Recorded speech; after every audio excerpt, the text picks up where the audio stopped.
Blenko. Place à l'édito politique sur Europe 1 avec le Figaro. Bonjour Alexis Brézet. Bonjour Dimitri, bonjour à tous. Alors hier, la fameuse proposition de loi du groupe Lyotte visant à abroger la réforme des retraites a été torpillée par la commission des affaires sociales de l'Assemblée. Bon Alexis, si on comprend bien, ça veut dire que le gouvernement a gagné la partie et que la réforme, après des mois de psychodrame, va pouvoir entrer en application ?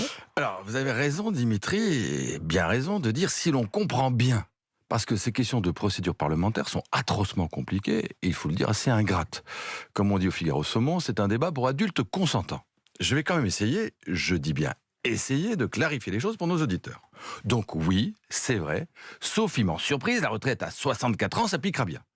Car les députés macronistes de la commission des affaires sociales, appuyés par les LR, dont la délégation avait été opportunément composée, les députés macronistes donc ont supprimé d'une courte tête, par 38 voix contre 34, l'article 1 de la proposition Lyotte, dont l'objectif était d'abroger la réforme.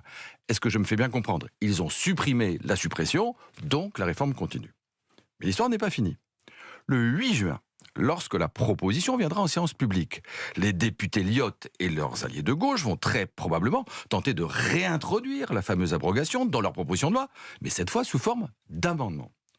Or, et c'est là le nœud de toute l'affaire, une disposition constitutionnelle, l'article 40 de notre loi fondamentale, permet à la présidente de l'Assemblée de déclarer un amendement irrecevable au motif, et là je cite la Constitution, qu'il aggrave une charge, une dépense, ou qu'il diminue une ressource, une recette de l'État. Et en l'espèce, c'est évidemment le cas. Si la réforme des retraites est abrogée, ce sont des milliards d'économies qui ne seront pas faites et donc qui vont manquer à notre budget. Donc, le plus probable est que le 8 juin ou la veille, Yaël Braun-Pivet, la présidente de l'Assemblée, et elle nous le dira peut-être tout à l'heure, puisque Sonia la reçoit, le plus probable, c'est qu'elle réunisse le bureau de la dite Assemblée, qui prononcera l'irrecevabilité financière de l'amendement, et la réforme, cette fois, sera définitivement sauvée. Alors merci pour l'effort de clarté Alexis. Mais alors cette perspective finalement fait bondir les oppositions du Rassemblement National jusqu'à la NUPES et Jean-Luc Mélenchon une fois encore hurle au rapt démocratique. Ah mais juridiquement ils ont tort. L'article 40 est sans équivoque. En droit, la majorité est absolument fondée à invoquer l'irrecevabilité. Alors politiquement, il est vrai, après le 47.1, après le 49.3, l'article 40, ça commence à faire beaucoup. Sur la forme, parce que avant de siffler in extremis la fin du match, le camp Macron et le président lui-même qui expliquait il y a peu au journal L'Opinion qu'il fallait avoir le courage d'aller au bout du débat, le camp Macron fait traîner les choses avec un amateurisme assez confondant. Et sur le fond, parce que cet article 40, il faut le dire, généralement appliqué beaucoup plus souplement, revient à faire des parlementaires des élus sous tutelle, interdit de carnet de chèques, tandis que l'exécutif aurait, lui, le droit de contracter des dettes à tir-larigot.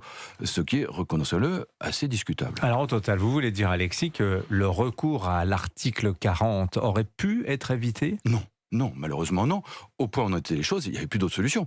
Vous imaginez un vote à l'Assemblée, le seul vote à l'Assemblée, pour abroger la réforme des retraites ? Alors bien sûr, l'affaire se serait arrêtée au Sénat, mais vous voyez le désastre symbolique, politique et sans doute financier, alors que nous sommes sous l'œil des agences de notation, mais c'est impensable. Alors évidemment, pour l'exécutif, c'est un mauvais moment à passer. Et évidemment, les vieux procès en autoritarisme vont revenir au galop.